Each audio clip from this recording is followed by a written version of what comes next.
At East vs West 14, John Brzenk had one of the craziest and most ugly matches he's ever had before. He lost almost everything, but he still managed to grind out the victory. Today, we're going to analyze John Brzenk versus Leonidas Arcona. Going into this match, we have two very different athletes. We have Leonidas, who ended up hitting some crazy records on the Devon-Larratt pronation lift. In the build-up to this match, Leonidas obviously has super huge elbow flexors. His ability to curl is out of this world, much stronger than John Brzenk's ability to curl.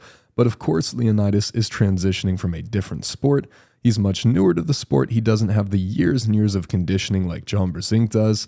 He likely has less side pressure, less cupping, less radial deviation, things that are much more specific to the sport. Whereas, of course, John has a 40-year plus career at this point, and he's John Brzenk. So all of those things, his technical ability, everything that Leonidas doesn't have, John is going to have that completely covered. So going into this match, I expected that Leonidas' ability to roll out and to take hand control was going to be enough, but what I was not sure about is Leonidas' cup. I wasn't sure if he was going to be able to control the high ground. I'm sure that if John tried to hold on to Leonidas, he could probably roll out, but if John decided to roll out himself and to try to control high ground with that top knuckle, that could potentially cause Leonidas a lot of issues in this match.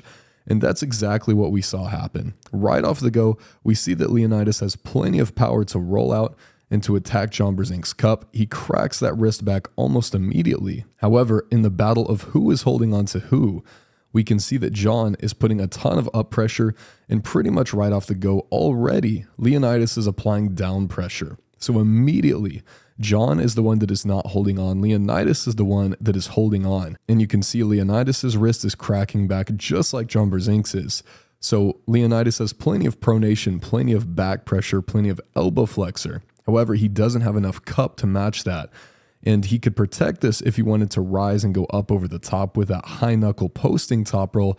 But at this point, he has already committed to going for the pin. He is initiating with down pressure. You can see his knuckle height dropping off of the go. So he is committing to holding on to John Brzenk. He was committed to having a strong enough wrist flexor to pin John Brzenk right off the go.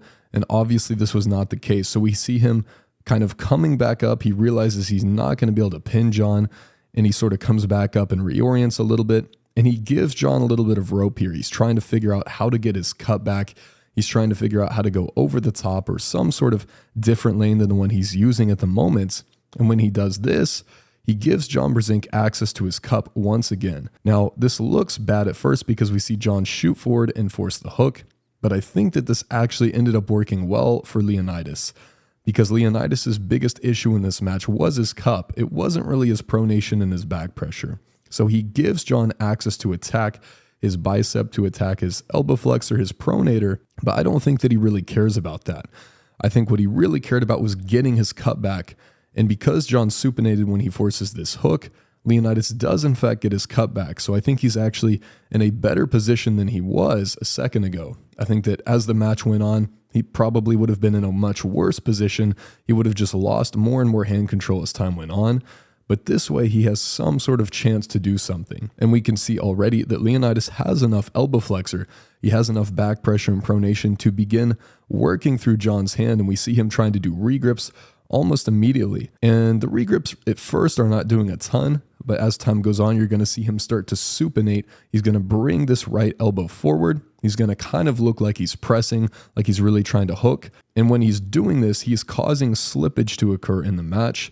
And you can see him doing these subtle regrips. He's getting higher onto the hand of John Brzenk, very similar to a Devon-Larratt style hook. And every time he makes those little climbs, he's improving his position, but he's also setting up his roll to go back outside. We see him driving a little bit. He doesn't have enough to finish here, but he makes another climb. Now he's even higher out onto the thumb of John Brzenk. And I think that he's going to do one more. Yeah, he comes forward once more, just like Devon teaches, and he creates a gap for his thumb to escape. So you can see him transition where the pressure is somewhere around his wrist. There's probably a lot of pressure on his thumb, but as he comes forward, now he is alleviating the pressure that is on his thumb. And as soon as he does that, and as soon as he makes this little inside transition, you can see him regrip, and he gets his thumb out the back, and he gets a higher grip. Now he's even further out onto the thumb of John Brzenk, and he reverses when he does this. And he continues to make these little adjustments. He does it one more time. He rolls back out. And at this point, you can see that John is starting to realize what's going on. John's wrist at this point is flat. And if anything, it's about to go back. So John has to do some sort of transition. And from here, we actually see John go ahead and commit. He goes back outside. He decides that the hook is not what's going to work in this match. He doesn't have enough cupping. He doesn't have enough containment to contain that insane 175 pounds of pronation or whatever it was that Leonidas had in the build-up to this match. So he goes back outside, but now he is in one of the ugliest positions we've ever seen. And as soon as this happens, Leonidas feels that he has access to that roll, so he rolls right back out. But now we're in a similar position as the start of the match, only this time Leonidas is significantly higher. His knuckle height is much higher because he climbed beforehand. But because John is kicking back, he's able to maintain access to this pronation, and he's able to put a lot of pressure in this direction. And as Leonidas applies that down pressure getting toward the pin pad, you can see his wrist is cracking back just a little bit. Now, John doesn't have great access to anything at the moment, but what John is doing is he is setting up his ability to flop press, because as he comes forward, he's going to have access to his pronator, and he's going to be able to directly attack Leonidas' elbow flexor. If John had not first transitioned to this really ugly broke back flop roll kind of thing, he wouldn't have access to transition to his flop press. But this is going to give him that lane. You can see that his wrist is already underneath. It's already out the back.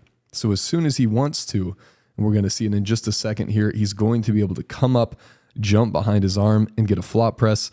And right when Leonidas comes back up, right when Leonidas tries to make one more regrip, and he's probably pretty close to getting the pin here, you can see him gaining height. John jumps behind his arm, and you can see that when John jumps behind that arm, Leonidas is unable to cup. If Leonidas could bend his wrist to a significant degree here, it would make it really difficult for John to press. But because John went outside first, because he has this super awkward pronating pressure, he's able to access his flop press while maintaining his pronation. And that's what makes this so devastating. He's able to kill Leonidas' ability to rise, and he goes right through that bicep and he gets the win. The score is now 1-0 in favor of John Brzenk. And this is pretty much what we see throughout the rest of the match. John always finds access to attack Leonidas' wrist through that kind of flop wrist, Todd roll looking thing, but it's more of a defensive move, and that is what gives him access to get out the back and to maintain pronation while he transitions to that flop press. And John ends up flop pressing Leonidas 3 times in a row in this match. And really, this kind of reminded me of Hermes versus Levon in the sense that Levon clearly had enough power to roll out against Hermes, but we were seeing Hermes get those stops by getting out the back, by actually flopping his wrist back and getting some sort of access to where once Levon tried to apply down pressure, he was losing his own wrist and he didn't really have the ability to come forward. And that gave Hermes access to his flop press while maintaining pronation, which is what you want in a flop press. And that's exactly what we see John do in this match. Let me know what you guys thought about this match. I did think it was pretty ugly, but at the same time, it was super, super cool. And this is one of the most hype matches I've seen in a long time.